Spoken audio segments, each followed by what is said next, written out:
네, 반갑습니다. 제가 한번 기도하고 오늘 시작하겠습니다. 하나님 감사합니다.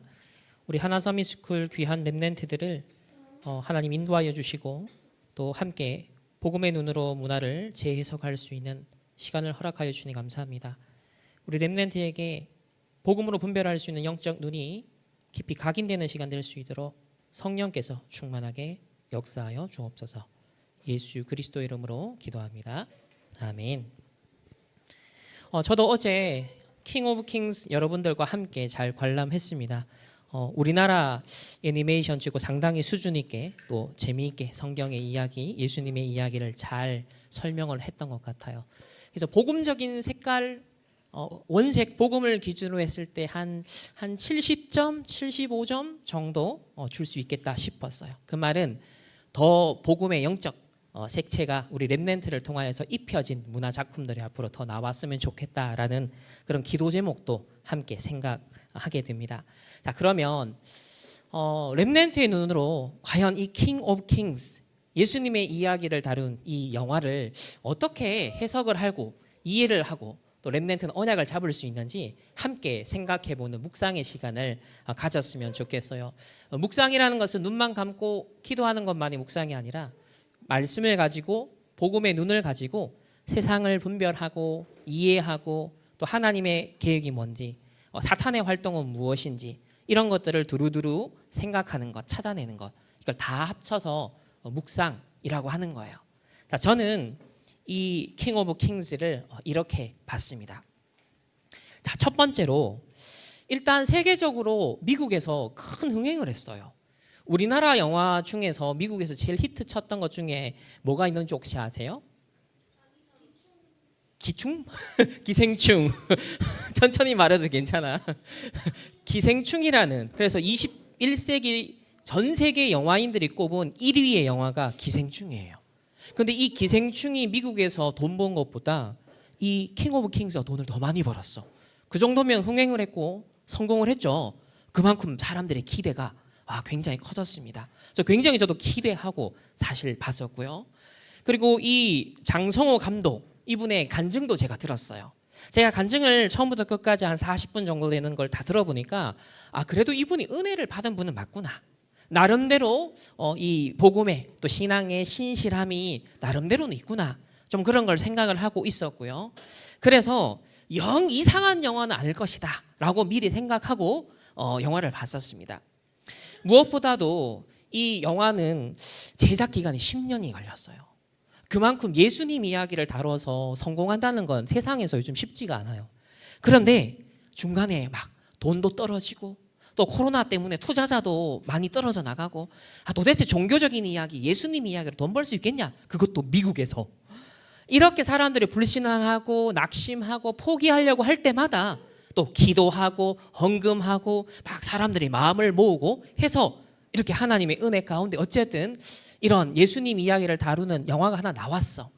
20몇 년 전에 이집트 왕자라는 그 성경 이야기를 다룬 이야기, 그 영화 이후로 최초로 만화로 애니메이션을 만든 성경 이야기, 그것도 흥행을 한 영화로서는 이번 이 킹 오브 킹스가 최초였어요. 그런 면에서는 그래도 예수님 당시의 그 배경을 알 수 있고 또 예수님이 어떤 여정을 걸어갔는지를 아이들의 눈높이에서, 여러분의 눈높이에서 볼 수 있도록 수준 있는 그런 스토리텔링을 해준 영화가 나와서 일단은 감사했어요.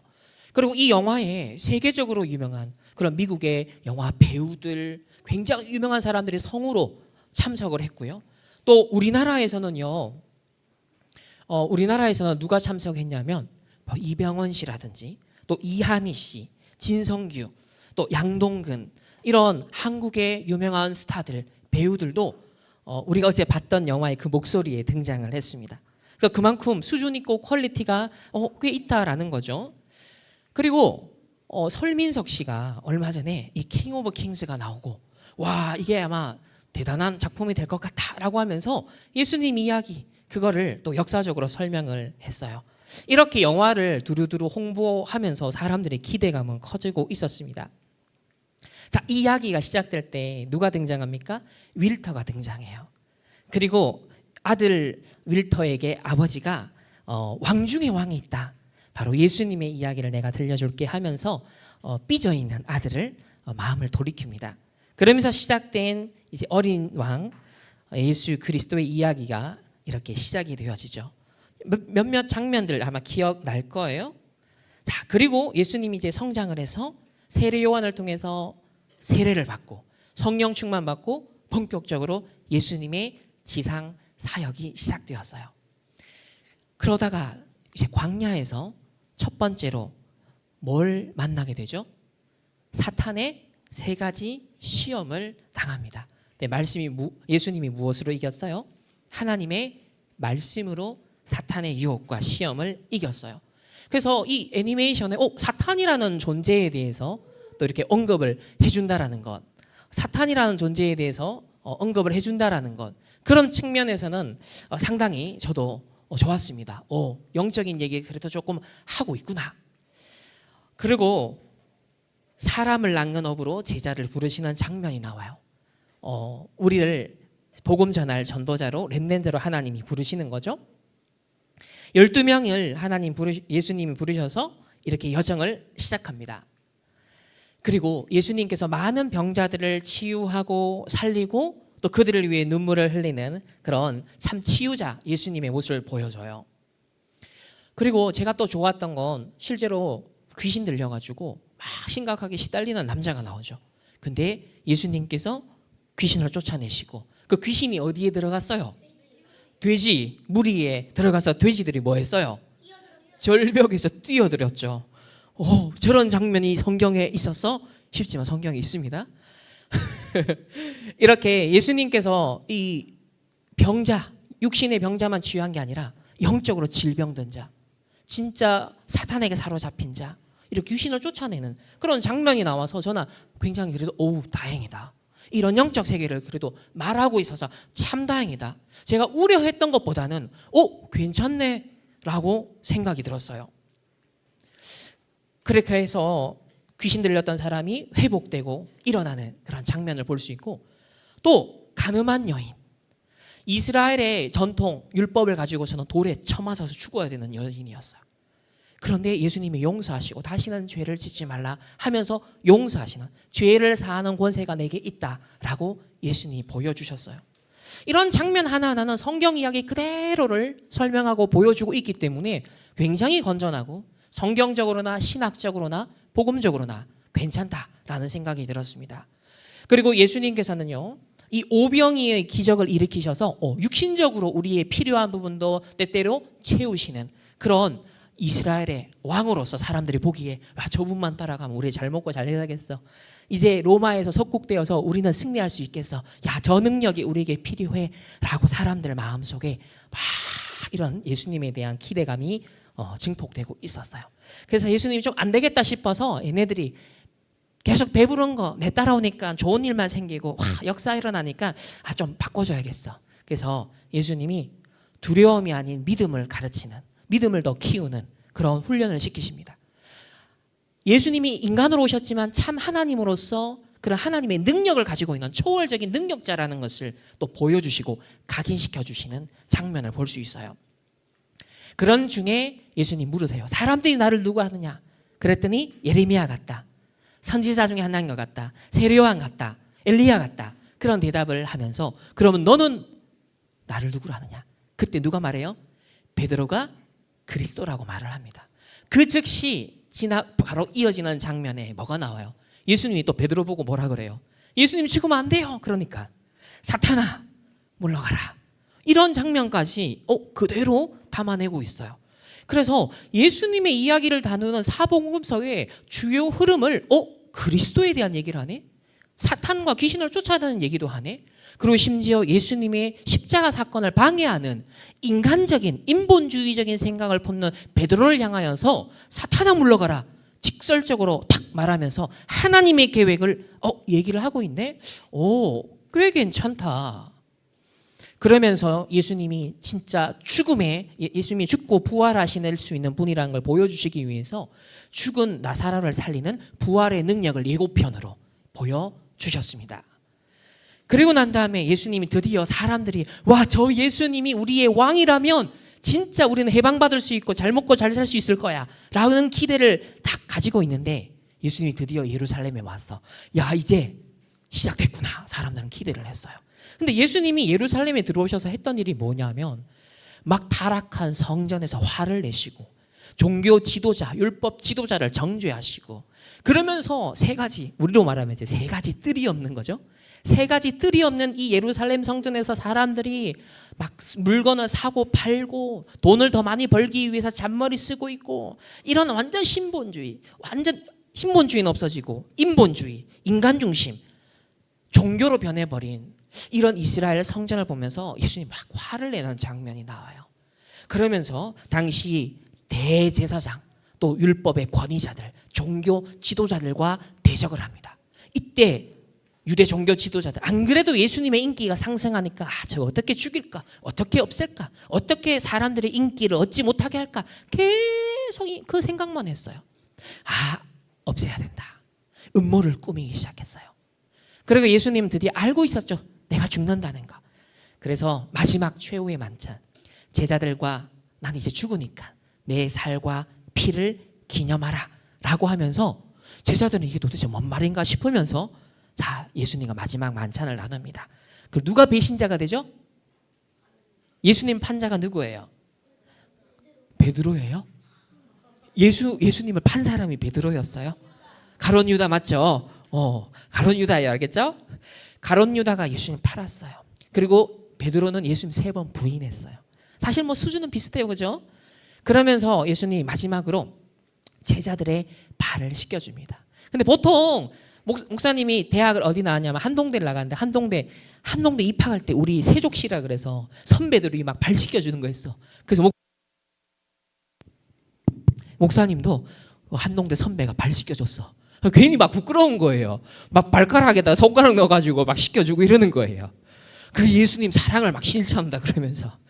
그리고 제가 이제 4학년 때 이제 스승의 은혜에 보답한다고 그래서 한동대는 교수님과 학생들 40명, 30명이 한 팀이 되어서 1년 동안 인도를 같이 받아요. 그래서 스승의 은혜에도 보답한다면서 우리 교수님 발 씻겨주는 행사를 했어. 그래서 우리 막 손 발 다 씻겨주고 그랬거든요. 저는 이 세족식을 실제로 당해봤고 실제로 해봤어요. 근데 이게 막 예수님의 사랑이 느껴지는 게 아니고 부끄럽다. 막 오글거린다. 솔직히 그랬거든요. 그래서 저는 예수님이 제자들의 발을 왜 씻겨줬을까? 이게 보통은 희생과 사랑과 막 뭔가 봉사를 하는 정신, 보통은 이렇게 예수님의 사랑을 표현을 하는데 제가 해보고 당해보니까 그런 걸 전혀 못 느꼈거든요. 저는 그렇게 생각이 들었어요. 이제 나는 곧 가지만 나를 대신해서 하나님의 은혜와 사랑의 복음을 대신 전할, 그리고 이 복음을 땅끝까지 증거할, 또 이거 너희가 전한 복음이 앞으로 전 세계를 살릴 것을 예수님 미리 아시잖아요. 그럼 이 발이 얼마나 소중해요. 이 발이 얼마나 귀해요. 그리고 이 복음 전하는 제자들이 자기가 예수님이 십자가에 죽는 것처럼 언젠가 복음 때문에 순교할 걸 예수님은 다 아시죠. 그래서 이 복음 전하는 전도자의 제자들의 발걸음이 너무 소중하기 때문에 저는 축복하시고, 그 예수님이 정말 한 제자 한 제자를 기도로 품으시면서 그 하나님의 사랑을 그렇게 전달했다고 생각을 해요. 이런 복음적 사랑과 의미, 복음 전파의 미래를 그리면서 이 제자를 소중하게 여기면서 저는 발을 씻겨주지 않았을까. 이런 예수님의 헌신과 사랑을 사실 생각하면 눈물이 나요. 그래서 이런 장면에서 그런 걸 구체적으로 설명은 안 하고요. 그리고 일반 기독교에서 만든 많은 콘텐츠들이나 뭐 여러 설교들이 있지만 그렇게 이렇게 설명하는 경우는 거의 제가 듣지 못했습니다. 그래서 랩넨트들이 앞으로 이런 영화를 만든다면 이 발 씻어주는 장면의 의미가 복음적으로 전도, 선교, 세계복음화의 미래를 앞두고서, 그리고 앞으로 복음 때문에 순교할 제자들이라는 어떤 그런 분명한 사실, 역사적 사실, 이 의미를 담아서 뭔가 이 장면을 표현해 보면 진짜 하나님 원하는 감동과 의도가 제대로 전달될 수 있지 않겠냐. 좀 저는 그렇게 제 해석을 해볼 수 있었어요. 그리고 이제 예수님 드디어 묵묵히 이제 저항하지 않고 예수님은 잡혀가십니다. 로마 군인에게 잡혀갈 때 베드로가 불같이 화를 내면서, 그죠? 막 덤벼들었을 때 예수님께서 그렇게 하지 말라라고 하셨어요. 그리고 이제 재판을 받을 때 아니 한때 예수님을 지지했던 많은 군중들이 이 예수님이면 이스라엘 잘 먹고 잘 살겠다라고 생각하면서 왕으로 모시려고 했던 이 이스라엘 백성들조차도 배신합니다. 전부 다 예수님으로도 마음을 돌려버려요. 이걸 보면 예수님 먹이시고 입히시고 치유하고 뭐 다 살렸어. 그런데 사람은 끝까지 뭐 중심이라는 거예요? 나 중심이라는 거예요. 물질 중심, 성공 중심이라는 거예요.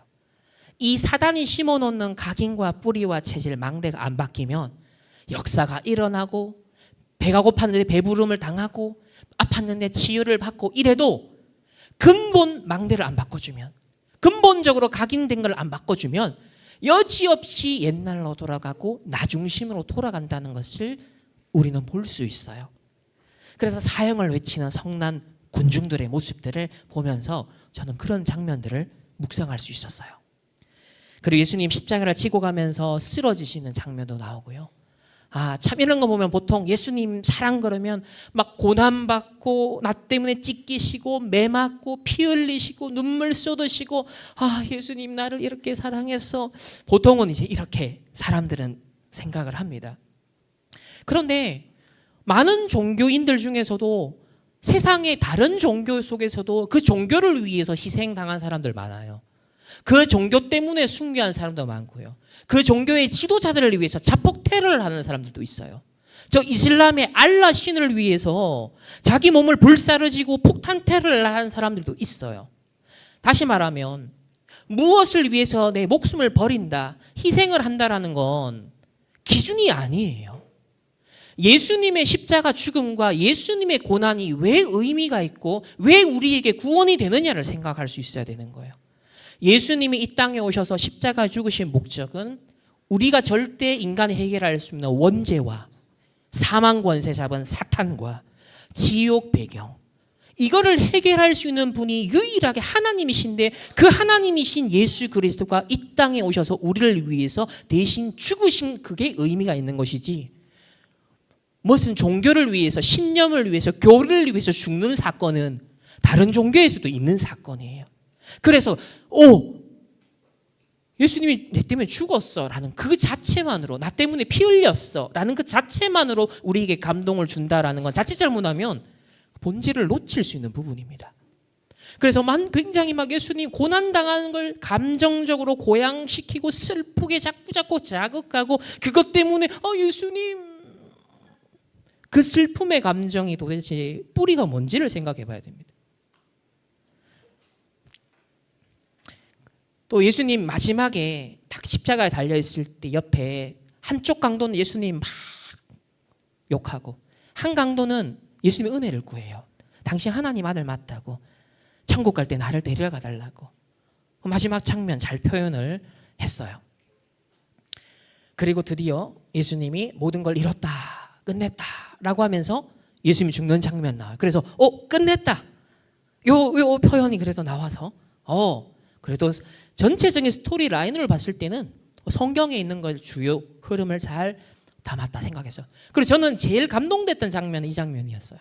이거 정말 잘 표현한 것 같아요. 예수님이 십자가에 딱 끝냈다라고 하면서 딱 오버랩 되는 이어지는 장면이 뭐냐면 윌터가 물에 빠져서 죽어가고 있는 거예요. 그러니까 다시 말하면 우리가 원죄와 사탄과 지옥병에 빠져 절대로 못 빠져나오는 운명이라. 근데 이때 예수님이 십자가에 죽으시면서 나를 대신 건져내시고 예수님이 빠져 죽는 장면이 나오죠. 저는 이 표현은 이거는 너무 잘 표현했다. 갈라디아 2장 20절 나는 죽고 그리스도가 산다라는 거, 이걸 이미지화 시켰을 때 예수님이 십자가에서 나를 대신해서 죽으셨다라는 표현은 영상미적으로 이거 참 잘 표현했다. 그러면서 예수님께서 절대 스스로는 헤어나올 수 없는 죽음의 구렁텅이에서 대신 직접 손을 잡고 건져내어 주시는, 이게 이제 복음이거든요. 종교는 내가 하나님을 향해 가는 거지만 복음은 예수님이 직접 우리의 손을 잡아서 낚아채 주시는 거예요. 이게 은혜의 복음이에요. 그래서 이 장면을 표현한 건 저는 기가 막힌 신의 한 수였다. 정말 복음적으로 잘 표현했다. 굉장히 전 마지막에는 좀 감명이 깊었어요. 그리고 예수님이 이제 부활하셔서 승천하시는 이제 장면을 앞두고 있는 모습 같은데, 내가 곧 길이요 진리요 생명이니 나로 말미암지 않고는 아버지께로 올 자가 없다. 그러니까 감독이 마지막에 딱 그 성경 구절을 넣어서 전도용으로 이렇게 영화를 만들었다라는 자신의 그 간증처럼 그런 부분에 좀 나름대로는 충실했구나, 그런 생각은 들었습니다. 자, 그러면 이제 이건 이제 한국 실제로 이 킹 오브 킹스라는 영화가 처음에는 제가 이거 복음 아닌 걸 많이 넣지 않았을까라는 우려가 좀 많았어요. 왜냐하면 미국에서 이렇게 뜰만한 게 아닌데, 예수님 얘기를 제대로 그리면 원래 인기가 없을 텐데, 이런 생각을 했기 때문에 성경에 나름 충실하게 표현한 작품이 그래도 인기가 있었다는 것이 좀 의아하기는 했었습니다. 근데 이 영화 킹 오브 킹스는요, 예수님을 그래도 그리스도라고 표현하고 있고, 우리 죄를 사해 주시는 구원자로, 또 사탄의 일에 대해서 또 대적하는 자로, 귀신을 쫓아내는 자로, 그리고 예수님이 피 흘리는 사건을 어린 양의 피 흘린 이 유월절 사건과 연결해서 또 장면을 보여주는 부분에서도 나름 복음의 색깔에 잘 표현했다. 그리고 병자를 고치고 귀신을 쫓아내시고 먹이시고 죽은 자를 살리시고 죄 용서하는 예수님의 전형적인 이미지는 잘 표현했다. 또 제자들을 사람 낚는 업으로 부르셔서 함께 동행하며 전도의 모범을 보이신 것도 잘 표현했다. 그리고 윌터가 동생들을 깨워서 그 감동받은 이야기를 또 전달하는 장면은 그것이 전도로서 표현하고자 했던 장면이었어요. 그래서 킹 오브 킹즈만 딱 봤을 때는 저는 한 75점 정도는 줄 수 있겠다. 그래서 더 렘넌트가 감독이 되고 렘넌트가 작가가 된다면 아까 제가 앞에서 설명했던 그런 진짜 복음적으로 더 우려낼 수 있고 더 표현할 수 있는 장면들을요, 집어넣을 수 있다면, 그걸 좀 수준 있게 멋있게 표현할 수 있으면 훨씬 좋겠다라는 그런 바람들이 있고, 또 특히 사단, 귀신, 흑암 이런 것과의 영적인 싸움하는 장면들을 조금 더 강하게 강조가 되면 좋겠다라는 생각이 들었어요. 그래서 제가 이제 기사를 몇 개 찾다가 이런 게 있었네, 제가 발견한 게 뭐였냐면, 처음에 이 장성호 감독이 찰스 디킨스의 책 우리 주님의 생애를 저는 원작으로 한 줄 알았어요. 근데 그걸 원작으로 한 게 아니라 그 책에 있는 스토리텔링 방식을 가져왔다고 하는 거예요. 아버지와 아들이 이야기를 통해서 예수님의 이야기를 보여주는 이 방식을 가져왔다. 그러면서 예수님에 대한 관점이 이 감독님의 감점과 다르다라는 걸 알았다는 거예요. 그렇다면 도대체 찰스 디킨스라는 사람은 예수님에 대한 어떤 생각을 가지고 있었을까? 이 부분을 여러분이 좀 생각할 필요가 있어요. 왜냐하면 앞으로는 이런 예수님의 이미지가 훨씬 더 부각되지 않겠냐라는 제가 생각을 해봅니다. 자, 이 찰스 디킨스라는 사람은 크리스마스 캐럴을 비롯해서, 스크루지 알아요? 스크루지. 바로 그 캐릭터가 등장하는 크리스마스 캐럴을 작품을 만든 사람이에요. 근데 이 19세기 디킨스라는 사람은요, 영국에서 어떤 역할을 했냐면 감성적인 세계관을 영국에 각인시킨 사람이었어요. 그래서 실제 소설 예수님의 생애는요, 예수님을 그리스도로, 구원자로 강조하기보다는 선한 인간, 윤리적인, 도덕적인 교사로 강조합니다. 그래서 인간적인, 감성적인 위로, 공감, 사랑의 모델을 제시해요. 그게 19세기 유럽과 영국의 분위기였어요. 기독교의 분위기였어요. 그래서 그분처럼 선하고 그분처럼 친절하고 예수님처럼 온유하고 잘못을 저지르거나 어떤 식으로든 아프거나 불행한 모든 사람들, 이렇게 약한 사람들을 그토록 불쌍히 여긴 사람은 이제껏 없었습니다. 이렇게 예수님을요, 사랑의 모델, 위로의 모델, 공감의 모델로 찰스 디킨스는 표현을 하고 있어요. 그래서 이 감독은 이 책을 봤지만 자기가 생각하는 예수님은 그래도 구원자고 우리의 죄를 사하시고, 그래서 성경에 나름대로 충실하게 표현하려고 했던 거예요. 이대로 안 따라갔던 거예요. 왜냐하면 이대로 따라갔으면 문제가, 한국 교회에서는 그래도 문제가 될 수 있었기 때문에. 그리고 이분의 신앙이 그래도 아직까지 완전 세속적이거나 세상적으로 변질은 안 된 그런 기독교의 영향을 이분은 받으신 것 같아요. 그렇다면 우리 렘넌트들이 좀 생각할 부분이 있어요. 이 작품은 빼고 나머지 지금 세상에서 만들어지는 많은 기독교 작품들은 이 찰스 디킨슨이 말한 예수 그리스도의 모습을 많이 표현을 앞으로 할 거예요. 그럼 여기서 좀 알아야 되는 게 뭐냐? 자, 18세기에 우리가 지금 21세기를 살아가잖아요. 근데 약 300년 전으로 돌아가 볼게요. 이 18세기를 흔히 계몽주의 시대라고 하는데, 이때는 인간이 내 머리를 밀어라, 내 머리, 이성, 합리성 이걸 믿어라, 내 똑똑한 걸 믿어야 된다, 이렇게 생각했어요. 그래서 나중에는요, 내 똑똑한 게 신이다 생각했어요. 19세기에는요, 또 인간이 이성만으로 충분치 않잖아요. 그래서 감정이 중요해, 감성이 중요해, 느낌이 중요해. 그래서 그때가 낭만주의 시대라고 해요. 낭만주의. 근데 이런 계몽주의, 낭만주의, 인간의 이성과 감정을 중시하는 시대가 함께 몰려오면서 탄생하게 된 신학이 자유주의 신학입니다. 이거는 복음적인 신학이 아니에요. 하나님보다는 인간을 중심으로 두는 신학이 탄생합니다. 하나님의 말씀과 언약보다는 인간의 상황, 인간의 환경, 나의 처지, 이거를 더 중요하게 생각하는 신학이 나타나기 시작해요. 그래서 하나님 중심의 신 중심보다는 인간 중심주의로 시대가 변하기 시작합니다. 그래서 대표적으로 나온 신학자가 누구냐면 독일의 슐라이어 마허라는 신학이 나와요. 이 사람이 만든 신학이 뭐냐면 감정의 신학. 하나님을 믿는다라는 건 뭐냐? 절대자에 대한 나의 감정이다라고 생각했어요. 우리는 두려움을 느끼는 존재이기 때문에 하나님을 의지하고 싶은 인간의 그 감정, 이게 믿음이고 이게 신앙이다 라고 주장하면서 우리의 신앙에다가 감정이라는 것이 중심이 되게 만듭니다. 그때부터 공감의 신학, 대화의 신학이라는 것이 꽃을 피우기 시작을 해요. 그래서 감정의 신학, 인간의식의 신학이라는 것이 19세기부터 이 독일과 유럽과 영국과 미국에 퍼지기 시작합니다. 그런 중에 이제 이런 제자들이 나옵니다. 이런 자유주의 신학의 제자, 인간 중심주의, 인간의 감정. 그래서 예수님에 대해서 그릴 때 하나님이라는 걸 보다는 인간으로서 예수님을 더 보기 시작했어요.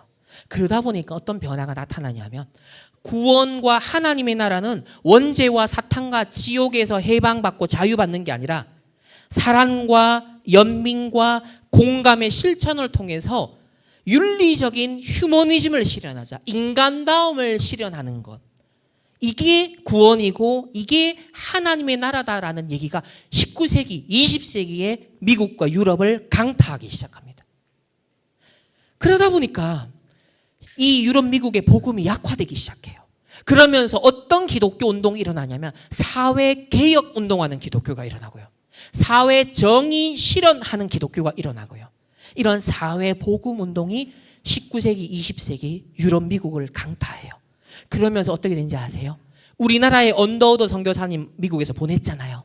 그게 1920년대 후반까지 미국에서 선교사를 보내요.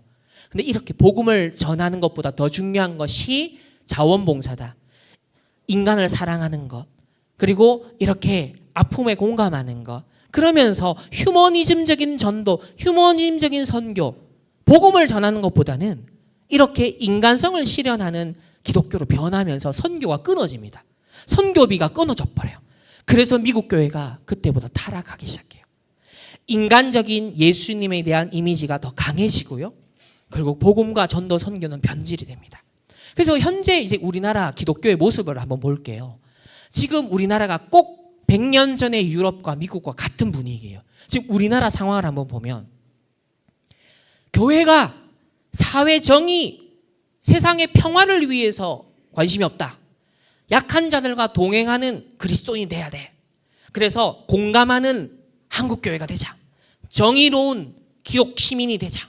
자, 이게 지금 우리나라 전반적인 기독교 분위기가 되고 있어요. 그러면서 하나님의 이름은 정의다. 정의로운 신학교육을 해야 된다. 기독 목회 상담도 사회적 책임 져야 된다. 심지어는 더 나아간 사람들은요, 기본소득이 신앙이다, 이렇게 나와요. 왜? 갈수록 청년들이 일자리가 없어지고 점점점 현실적으로 어려워진가, 국가에서 돈을 줘야 돼, 퍼부어 줘야 돼. 자, 이런 기본소득이 기독교인들이 찬성해야 되는 신앙이다, 이렇게까지 나오게 됩니다. 그래서 지금은 또 감성의 시대죠. 사람들이 전부 다 상처, 마음에 꽁꽁 숨기고 있는 것들, 막 이런 것들에 관심을 갖는 감정과 감성과 위로의 시대예요. 그러다 보니까 이 기독교의 관심사도 이제 어디로 돌아가냐면 상처, 핵심 감정을 헤아려야 돼. 이거를 신앙 성장에 이걸 놓치면 안 돼. 심지어는 문제는 감정이야. 이거 신학자가 쓴 책이에요. 박사 학위 논문이에요. 문제는 감정이야. 이렇게까지 나와요. 이 말은 뭐냐면 우리 인간이 감정이 있고 이성이 있고 의지가 있어요. 그리고 이 모든 것이 결국 성령 안에서 말씀 안에서 길들여지고 회복되고 치유가 돼야 되는데 이 감정과 의지와 우리의 모든 이성이 하나님을 떠나면서 타락하게 된 거예요. 그래서 하나님을 만나고 이 부분이 복음으로 성령으로 말씀으로 치유되어야 하는데 이 부분보다는 세상의 심리학을 가져와서 세상에서 말하는 그런 감정 치유의 방법론을 가지고 와서 그냥 덧붙이기만 하는 거예요. 신앙과. 이런 오류가 발생하게 되면서 세속 학문이 인본주의 학문이 교회 안에 이제 들어오기 시작합니다. 그러다 보니까 이런 이제 나온 거예요. 칼 로저스의 인간 중심 상담과 기독교 상담의 상관성, 연관성. 심지어는 3단체 서밋, 네피림 서밋 중에 심리학자 융이라는 사람이 있어요. 이 사람은 완전 신비주의자였어요. 근데 보세요. 융의 심리학과 신비로운 기독교 연결시킵니다. 그러면서 이단에 빠지는 사람들의 근본 상태, 하나님을 떠난 근본 상태에 대한 진단보다는 정서와 심리적 문제가 뭔지 이런 걸 이제 주목하는 관심사만 부각이 되고 있어요. 그래서 너무나도 인간적인 예수님의 참모습, 눈물, 감성, 그리고 영성, 예수님의 감성학, 예수와 신학적 인간학, 예수의 휴머니즘, 영적 휴머니즘, 전도도 감성으로 전도하라. 이게 지금 전반적으로 기독교와 지금 신학의 분위기 속에 들어오고 있는 흐름, 딱 100년, 150년 전에 유럽과 미국 교회에 물밀듯이 쫙 들어왔던 흐름이 드디어 한국 교회에도 본격화되기 시작하는 상황이에요.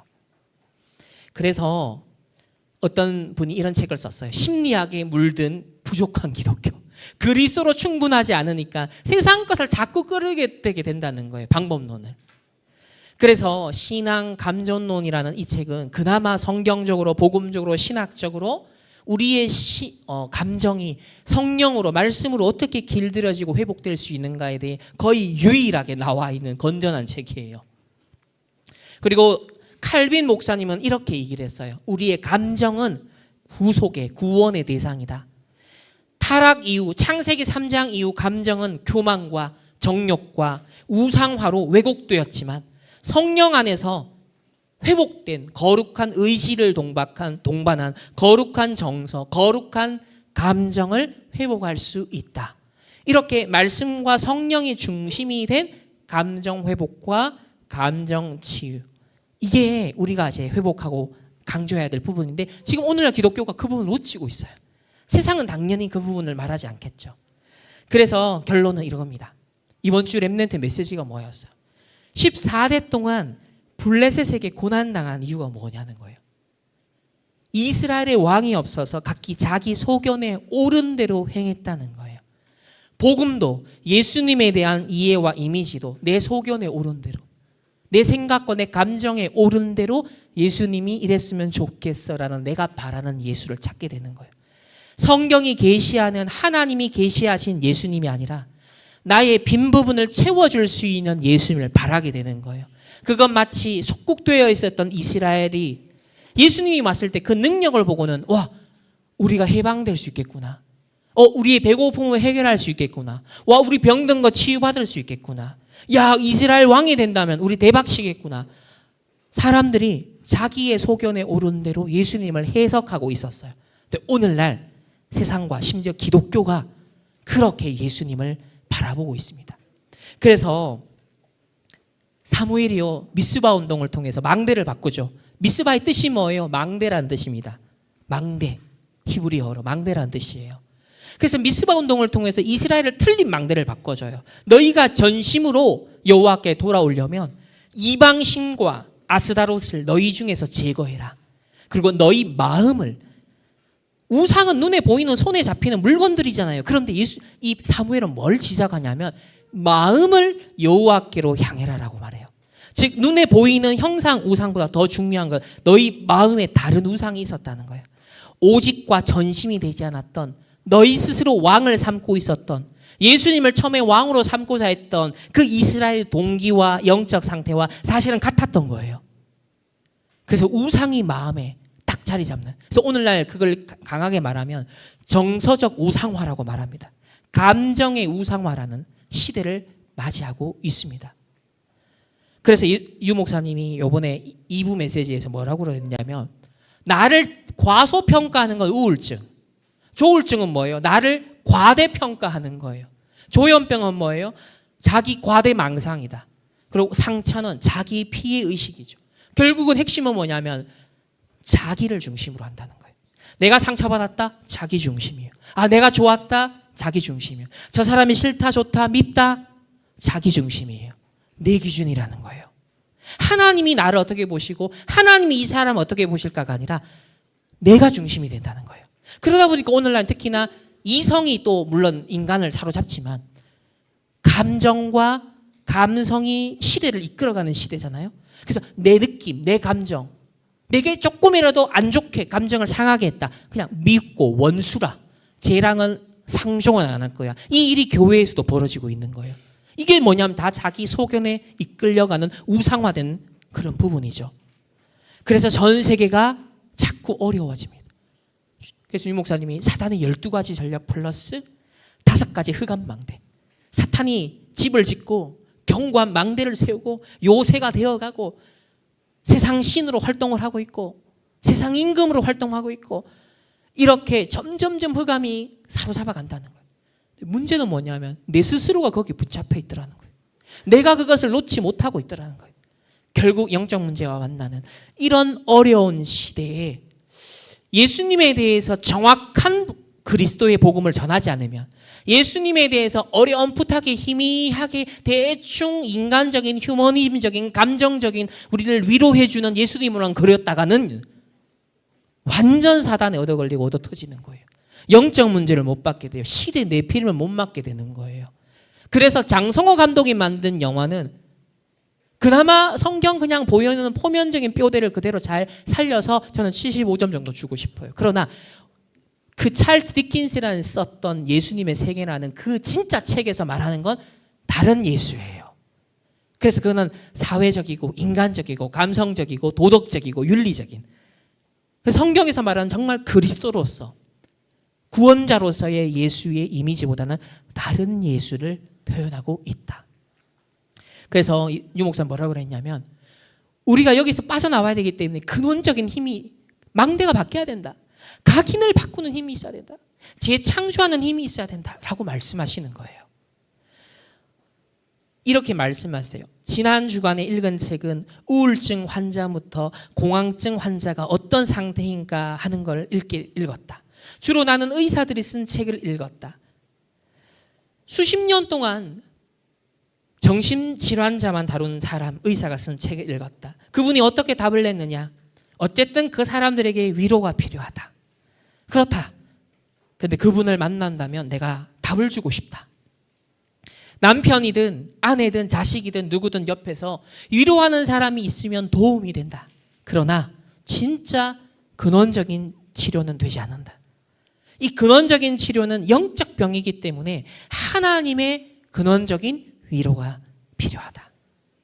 그래서 이 힘이 필요하다. 이걸 얘기해주고 싶었다. 왜냐? 이걸 해결해야 되기, 앞에서 말한 사단의 17가지 재앙이 있죠. 이걸 해결해야 되기 때문에 그렇다는 거예요. 그러나 장성호 감독이 말한 이 킹 오브 킹스 정도 갖고는 이 사단의 17가지 재앙을 충분히 해결할 만한 예수 그리스도로서는 약하다는 겁니다. 그래서 어느 정도는 인정해 줄 수 있겠지만 렘넌트가 앞으로 일어나서 제대로 된 복음의 영적 작품을 저는 남겼으면 좋겠다라는 그런 소망을 더 담게 되는 시간이었다.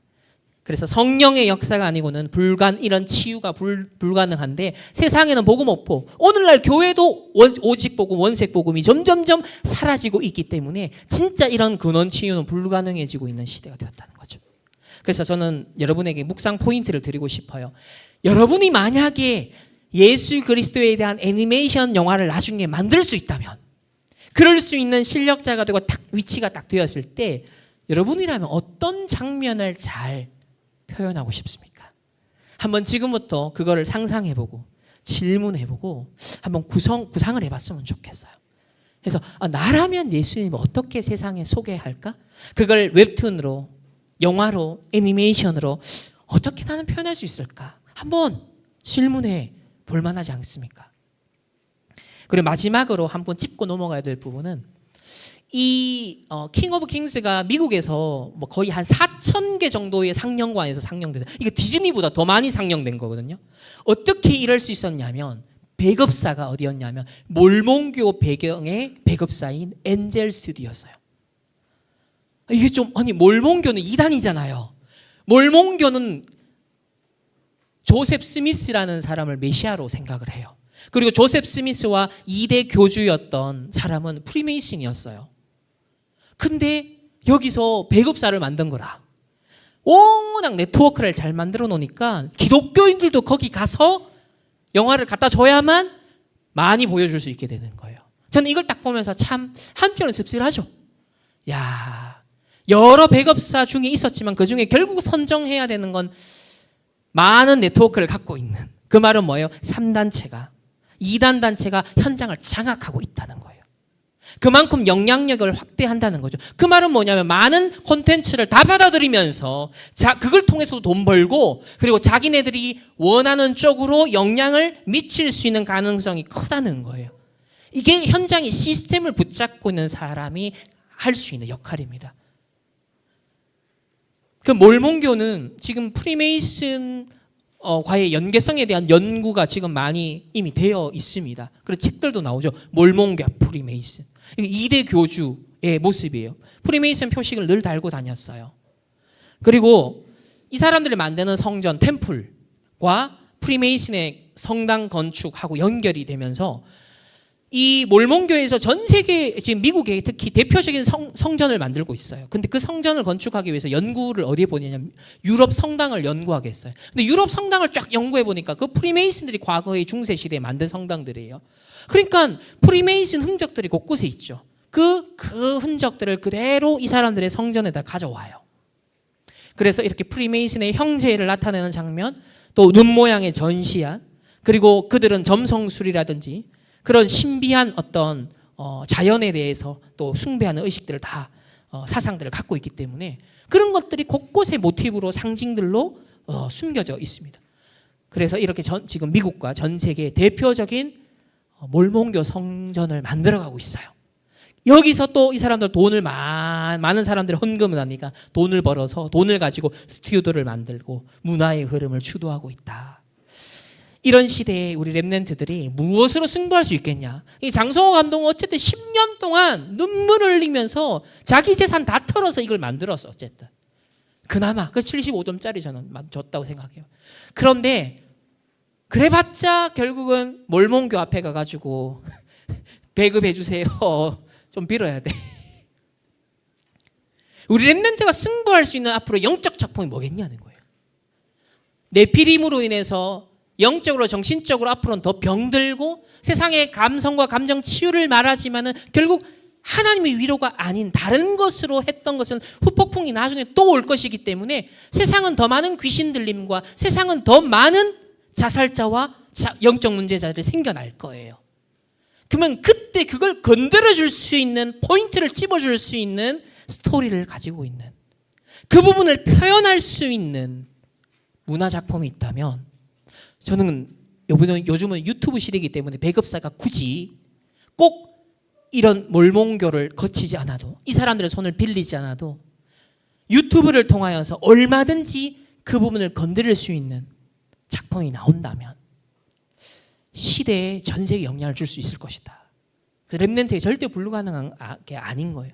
그래서 복음의 색깔, 그리스도에 대한 이해가 시대의 흐름을 정확하게 보면서 현장의 흐름을 정확하게 보고 한계가 정확하게 보이면서 우리가 받고 있는 복음의 위치, 이 복음의 수준, 그리고 이 복음의 색깔, 이 복음의 원색성, 이 부분을 어떻게 표현해낼 것인가에 대한 묵상이 지금부터 계속 깔려나간다면 저는 어느 지점에선가는 렘넌트가 앞으로 빛으로 드러날 수밖에 없는, 파수꾼 역할을 할 수밖에 없는 영적 작품의 주역이 될 수 있을 것이다.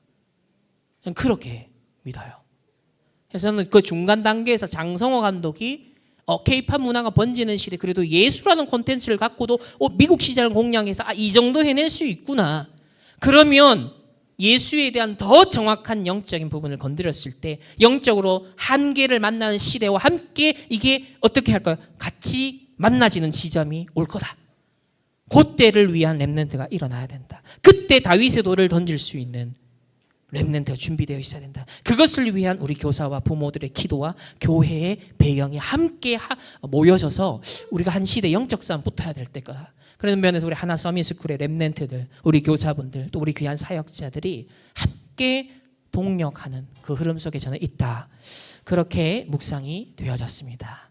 이상으로 특강 아닌 특강을 마치도록 하겠습니다. 기도하겠습니다. 하나님 감사합니다. 킹 오브 킹스 우리 함께 보고 또 복음적으로 재해석하고 묵상하는 시간을 가졌습니다. 우리 렘넌트들이 비록 지금 어리고 또 작고 먼 미래인 것 같지만 하나님이 진짜 원하시는 것이 언약의 씨앗으로 심겨지고 각인되고 망대로 세워지는 시작이 되는 하나님 귀한 이 하나 서밋스쿨에서의 삶이 될 수 있도록, 여정이 될 수 있도록 주님 축복하여 주옵소서. 이 일에 기도하고 마음 담고 헌신하는 우리 모든 우리 사역자들을 하나님께서 축복하여 주옵시고 성령과 오력에 충만한 가운데 우리 렘넌트에게 근원적인 복음, 원색적인 복음, 오직의 복음이 하나님 견고한 망대로 우리 렘넌트에게 심는 사역이 될 수 있도록 하나님께서 인도하여 주옵소서. 감사드리며 살아계신 주 예수 그리스도 이름으로 기도합니다. 아멘.